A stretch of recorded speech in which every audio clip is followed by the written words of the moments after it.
Yesterday morning, inside the Vatican, Pope Leo XIV sat down with a man who leads a church that is almost 1,700 years old.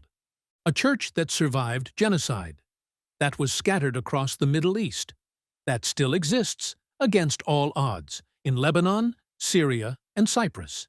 His name is Aram I.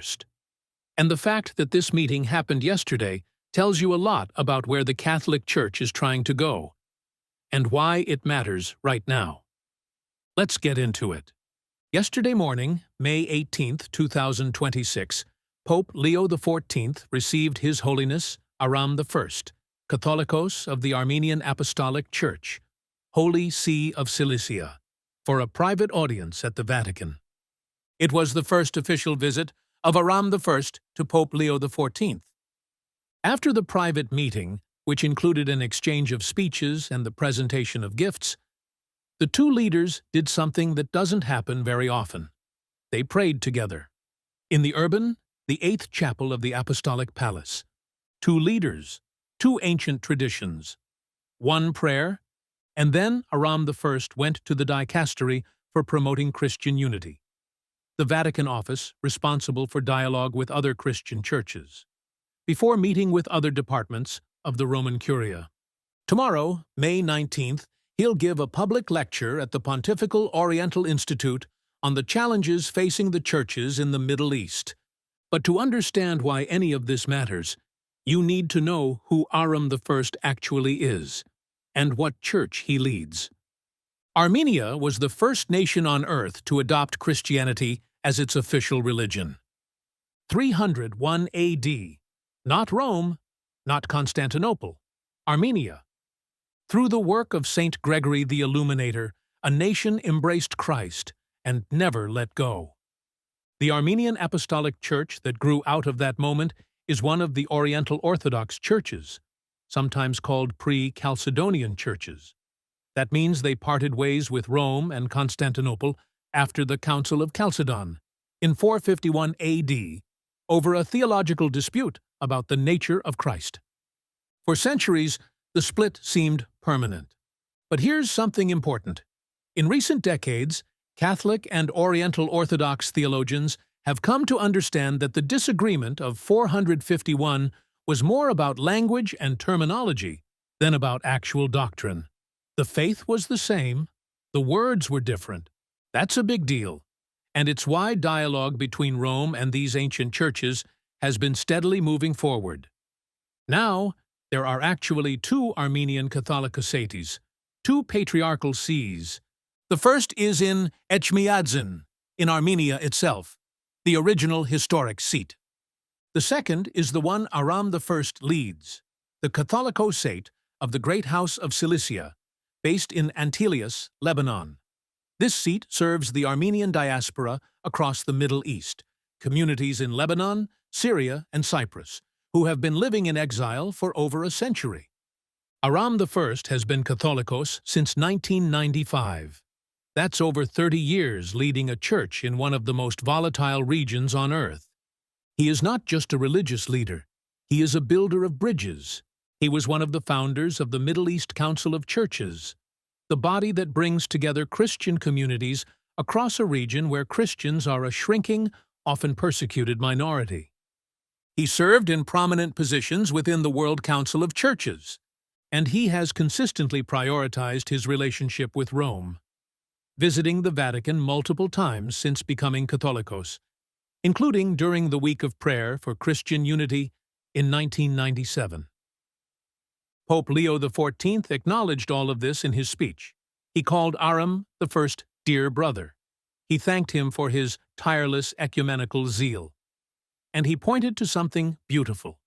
St. Paul of Tarsus, the apostle who worked harder than anyone for unity among the churches, was born in Cilicia, the exact region of Aram I's see. The Pope also mentioned St. Nerses the Gracious, a medieval Catholicos of Cilicia who was a pioneer of ecumenism, and whose name was recently added to the Roman martyrology. In other words, Rome now officially recognizes him as a saint. That's what Leo XIV called the ecumenism of the saints. Unity that already exists, not in institutions yet, but in holiness. Since 2003, the Catholic Church and the Oriental Orthodox churches have been engaged in a formal theological dialogue.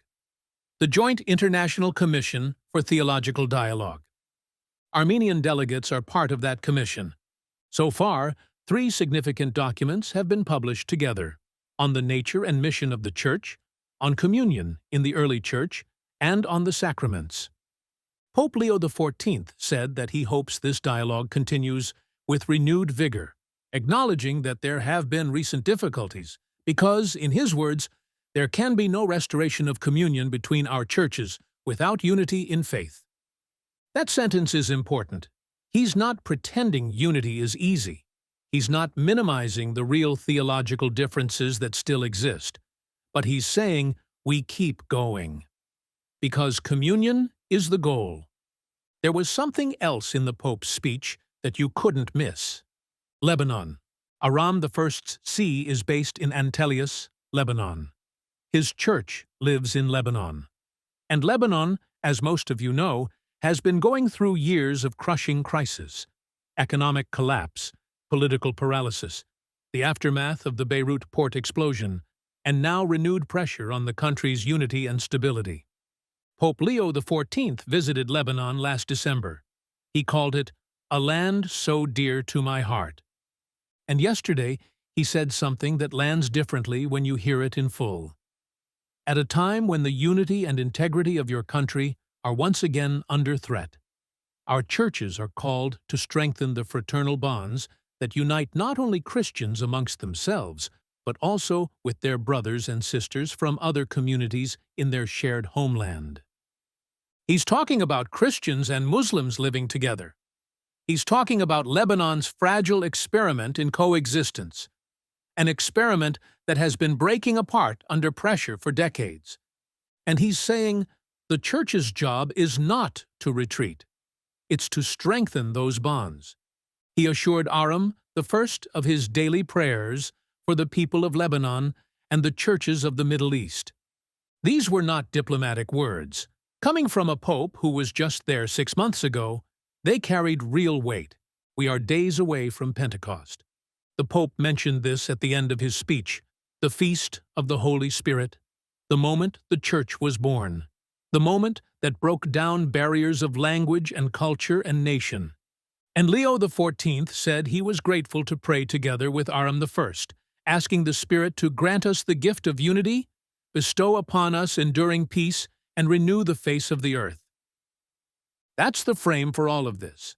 Not politics, not diplomacy, not institutional negotiation, prayer, unity, the Holy Spirit. 2 leaders of ancient churches, one Catholic, one Oriental Orthodox, kneeling together in a Vatican chapel, days before Pentecost, asking God for what only God can give. Here's what yesterday was, in plain terms.